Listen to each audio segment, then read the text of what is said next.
Linggong-linggo ng pagkabuhay mga kadyani. Ito na naman yung mga ola na talagang ayaw magpaawat sa kanilang mga kasamaan at mga kadilimang gawain. Biruin mo, linggo-linggo nananakot, ipopost siya as a scammer.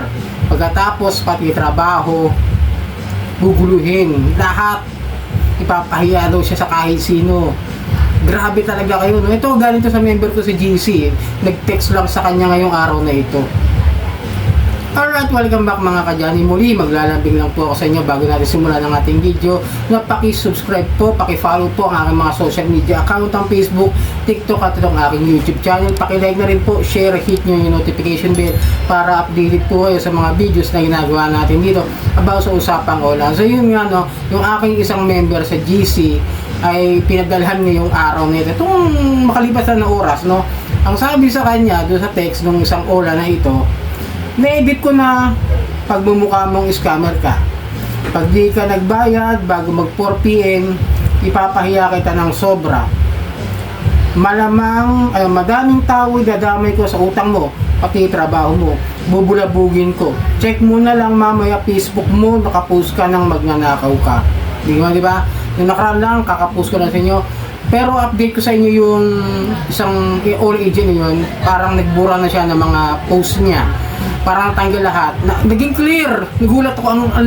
Wala akong makita mga post niya para buburan niya lahat yung mga pinost yung mga tao doon. At least kahit paano, nawala, di ba? Nagkaroon ng report kasi na baka tanggalin yung Facebook page niya. Pero at least, nakatulong yung mga pagre-report na yon na ginagawa natin. Okay? So ito naman, ano ko na sa inyo, kung sakasakad nakakatanggap kayo ng ganito, pwede nyo namang i-report. Pero, the problem is, kung i-report nyo to, wala kasi nakalagay na uli. Baka kasi isa kayo doon sa mga borrower na mayroong mga 10, 20, 30 ola dahil sa pagkakaroon ng tapal-tapal system. Hindi po ba? Medyo mahihirapan din yung NBI, yung PNP, yung PAOK para ma-trace itong ganitong klase ng harassment. Kasi nga, kung ilan lang yung ola mo, like ako, example sa inyo, hindi ako ganun lumaki yung utang ko, hindi ako nagkaroon ng katulad yung circulation ng tapal system na talagang umabot na sa akin, 5 lang naman.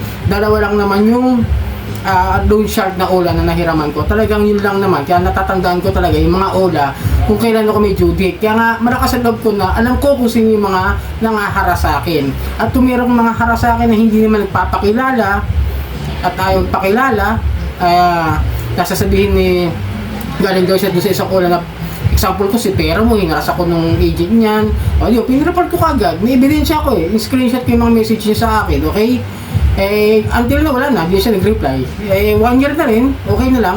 Pero, despite that, may mga ola ako na mga nahihiraman na ina-applyan for reviewing. And then, ito, dahil nga doon sa isa, nagkakaroon ako ng harassments ngayon. Ngayong linggo, wala naman akong natanggap. Baka bukas. Paalala ko lang, update ko lang ulit kayo. Yung ola na yun, hindi ko pa pwede sabihin kasi nga ayoko muna expose dahil dadalhin ko siya sa PAOK by either by this week o next week bago matapos tong buwan na to. Kasi nag-iipon ako ng ebidensya laban sa kanya. Tsaka babayaran ko sila bago ako mag-file ng complaint. Para naman hindi ako magmukhang farmer. Para hindi ako magmukhang scammer din ng mga ola, okay? Pero kung ganito, makakatanggap kayo walang pwede nyo pa rin namang i-report. Pero as long as mas maganda, mayroong pangalan ng ola na nagme-message sa inyo. Tapos trace nyo yung number na yan. Kung sakasakali ng mga makukuha kayong pareha sa number doon sa mga iba, isa lang na ola yun pagka ganun. Okay? Pero kadalasan dito, kahit anong block mo kasi, kahit anong set mo doon sa cellphone mo, no? Iba-ibang number na pumapasok sa'yo kasi meron silang machinery o makinarya na ginagamit para doon salpak yung mga SIM card na unregistered din kadalasan eh. O kaya naman registered pero hindi totoo yung tao. Kumbaga system siya na mag-forward ng mga text messages, text blast, text calls, mga ganun. Kaya minsan pag sinasagot yung mga calls sa inyo, di ba? Parang robot yung sumasagot minsan sa customer service, doon sa tumatawag sa inyo. Minsan. Pero pag na-checkahan yung tunay ng tao, mas malala. Sobrang lala ng mga makakusay. Pero pwede nyo i-report, okay? Paalala ko lang ha. Just in case na ginugulo kayo, ito mga to kasi, mahilig din kasi ito magdamay ng trabaho eh. Ito yung gusto ko itanong sa SEC, no? Paano ko tulad nito? Nandadamay ng trabaho, tinatawagan yung mga kasama nilang empleyado sa kumpanya, minsan yung boss, minsan yung supervisor, di ba? talagang ginugulo, nag-i-email doon sa kumpanya, nagpo-post doon sa Facebook page, pinapahiya yung tao. Ito yung gusto kong ilitanong sa SEC kung magkakaroon ako ng pagkakataon na makapunta sa kanila o kung saan mang hearing. Tatanong ko lang na kung talagang ginagawa nila ng maayos yung trabaho nila, kung meron sila talagang reporting department doon sa mga nagre-reklamo, subukan niyo kaya mangutang. Try niyo magpanggap kayong aplikante o kliyente. Then pag nalaman niyo, di ba? Kasi kadalasan sa nakikita ko, dumami na nga yung OLA, bumabalik pa yung mga nare-revoke na dahil sa unfair debt collection practices na nire-revoke nyo. Tapos ngayon, andyan na naman, nakabalandar na naman sa SEC website. Updated ba talaga yan o sadyang hindi nilang ginagawa yung wala akong against sa SEC. Okay? Wala akong against sa kanila. Ang akin lang ay gawan nila ng magandang report, lalo na yung mga may issue na ng harassments na ni-raid na. Diba? Ako tulad ng nakaraan, yung credit cash, yung peso wallet, panay pa rin ang harassment kasi na-dismiss. Panay pa rin yung panggugulo, ganun pa rin. Hindi sila, kasi walang nakukulong ng, walang mabigat na parusa eh. Sana kahit hindi na yung, kung magkakaroon talaga ng amyenda doon sa batas, doon sa fair collection practices, sa fair debt collection practices, dapat magkaroon talaga ng kulong, mabigat na parusa. Na kahit, hindi pwedeng, ng korte na sabihin na bigyan mo lang ng fine o ng penalty, okay na makakalaya na yan. Sana hindi na ganun, Sana talagang, pag na-raid, napatunayan ng mga ebidensya, kulong kahit mga 1 taon o 2 taon, pag hindi pag hindi na problema ng uso, di ba? Nangyayari kasi mare-raid, pakawalan. Hindi ko sinasabi na nagkakaroon ng bayaran, ha.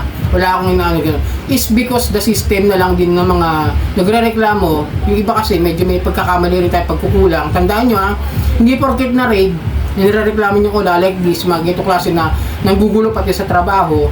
Tapos pag na-raid, papabayaan nyo na lang. Hindi na kayo pupunta sa mga hearing o sa mga preliminary investigation. Nagiging kampante kayo eh. Sa totoo lang, I'm not against all the victims. Tinuturuan ko nga kayo kung paano nyo masasawata, paano nyo matitigil ito. Kasi, real talk, hindi na mawawala yung OLA. Yan din companies na ganyan. It's part of the government na magkaroon ng pagkakakitaan gamit sa ekonomiya. Kasi buong mundo naman nangungutang eh. Ang problema lang dito sa mga OLA na ito is abusado. Ginagamit yung pagiging lisensyado, rehistrado, diyan sa mga ahensya ng gobyerno. Wow, bars. Bars na bars, di ba? Yan ang sasabi siya kasi nagnenegosyo sila eh. Sa maling sa tamang paraan na nagkaroon sila ng lisensya, pero sa mga maling paraan. Biruin mo magpapa-rehistro, hindi alam ng SEC kung totoo ba talaga yung address kasi di ba ilalagay nila kunwari example sa inyo yung mga OLA na ni Ortigas kadalasan.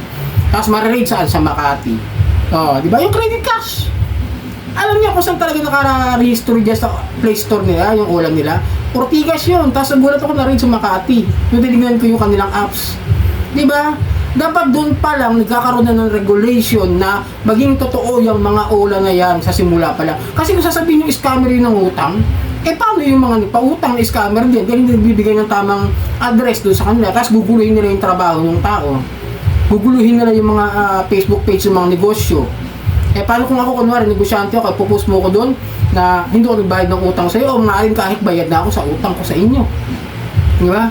Ganyan ang ginagawa ninyo eh. Kahit bayad na ng sobra-sobra yung tao, guguluhin nyo pa rin. Sisiraan nyo pa rin yung buhay. Ganyan kayo katalamak, mga ula, mga busado nga lang. Hindi ko nila lahat. Meron naman dyan mga ilan na okay utangan eh. Pero hindi ko sinasabing lahat utangan nyo at huwag nyo bayaran, ha? Kasi meron dyan mga legit naman okay kausap, okay pakiusapan at hindi nangaharas.